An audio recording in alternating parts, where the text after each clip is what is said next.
Good morning to all. Welcome back to our YouTube channel. Today we are going to discuss about the topic production function as a return to a factor. In the previous class we also read about what do you mean by the production function and what's the difference between the short run and long run. Then we study about the law of variable proportion, the main question of the production function, which is also called the law of return to a factor. सबसे पहले हम इसको define करते हैं. It is related to the short run.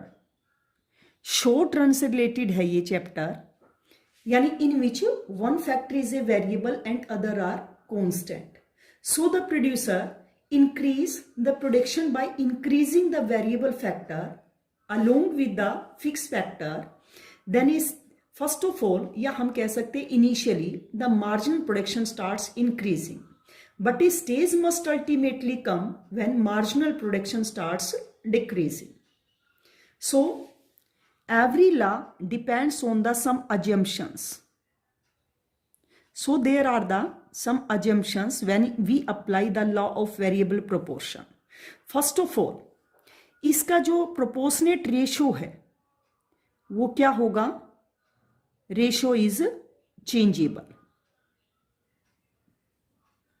जैसे हमने पिछली बार किया था कि क्योंकि इसमें एक फैक्टर वेरिएबल होता है, एक कांस्टेंट होता है, तो इसमें इसका जो प्रोपोर्शनेट रेशियो होता है वो चेंजेबल होता है. सेकेंड अजम्पशंस हम कह सकते हैं कि efficiency of every variable factor these are homogeneous. यानी जितने भी लेबर हम लगाएंगे, जितने भी वेरिएबल फैक्टर हम यूज करेंगे, उन सभी की जो एफिशिएंसी होगी वो क्या होगी? सेम होगी. और तीसरा होगा no use of technology. No use of technology या चेंज कह सकते हैं टेक्नोलॉजी. यानी हम लेबर का यूज करके अगर प्रोडक्शन करते हैं, then we can utilise only the labours, we can not use the modern technology. Then it also define with the help of the table.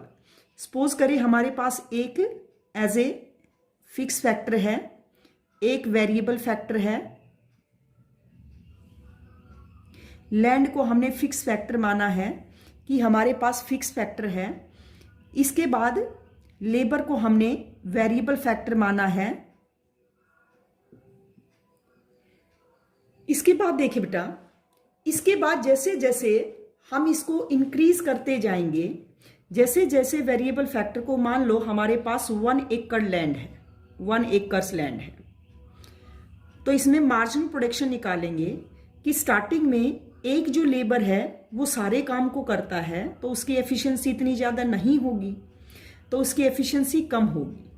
लेकिन जैसे दूसरा लेबर लगाया जाएगा वैसे वैसे यानी लेबर का डिवीज़न हो जाएगा, काम का बंटवारा हो जाएगा, जिससे उसकी एफिशिएंसी बढ़ेगी. मान लो हमने 3 लेबर तक ऐसा माना है, और उसके बाद जैसे जैसे लेबर को इंक्रीज किया जाएगा वैसे वैसे उसकी एफिशिएंसी क्या होती जाएगी? डिक्रीज होती जाएगी. इसके बाद हम टोटल प्रोडक्शन निकाल सकते हैं. Total production is the sum total of the marginal production.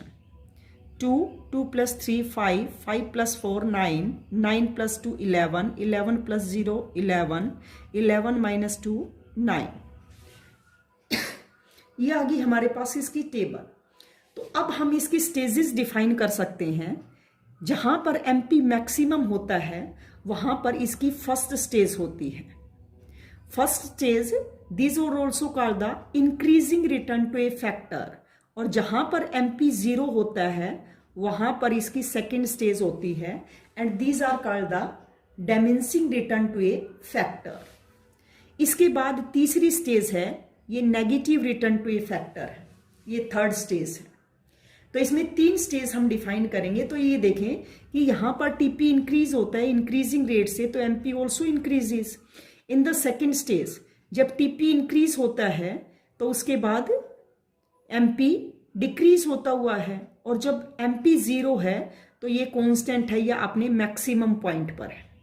इसके बाद एमपी थर्ड स्टेज में टीपी डिक्रीज होना शुरू हो जाता है, तो एमपी क्या है? नेगेटिव है.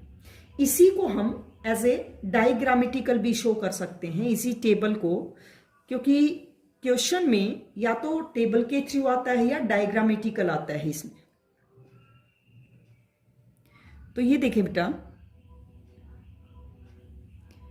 हमारे पास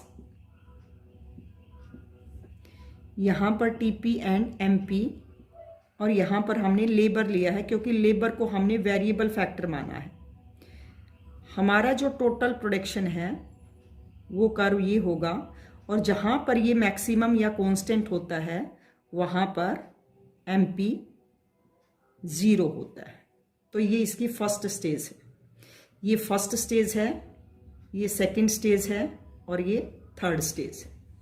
इसको हम डिफाइन कर सकते हैं कि when TP increase with increasing rate then MP also increases, and when TP increase with decreasing rate, क्योंकि टीपी दोनों स्टेजेस में इंक्रीज होता है, बट फर्स्ट स्टेज में इंक्रीजिंग रेट से और सेकंड स्टेज में इंक्रीज होता है बट डिक्रीजिंग रेट से, then MP also decreases, and the point E is the maximum या top point of the TP, then MP is 0।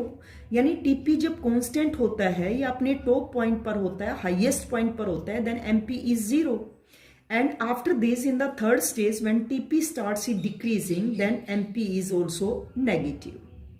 तो इसके बेस पर हम कह सकते हैं कि जो प्रोड्यूसर्स के लिए सबसे बेस्ट स्टेज है वो सेकंड स्टेज है, क्योंकि इसके बाद टोटल प्रोडक्शन डिक्रीज होना शुरू हो जाता है, and the producers are not interested to go in the third stage. यानी वो थर्ड स्टेज में कभी भी जाना पसंद नहीं करेगा, क्योंकि यहां पर उसका जो मार्जिनल प्रोडक्शन है वो नेगेटिव हो जाता है। तो इसके बेस पर हम लॉ ऑफ वेरिएबल प्रोपोर्शन को डिफाइन कर सकते हैं, इसकी तीनों स्टेजेस को डिफाइन कर सकते हैं। First stage is also called the increasing return to a factor, second stage is also called the diminishing return to a factor, and third stage is called the negative return to a factor. So that's all for today. For the further classes, please connect our YouTube channel. Thanks and have a nice day.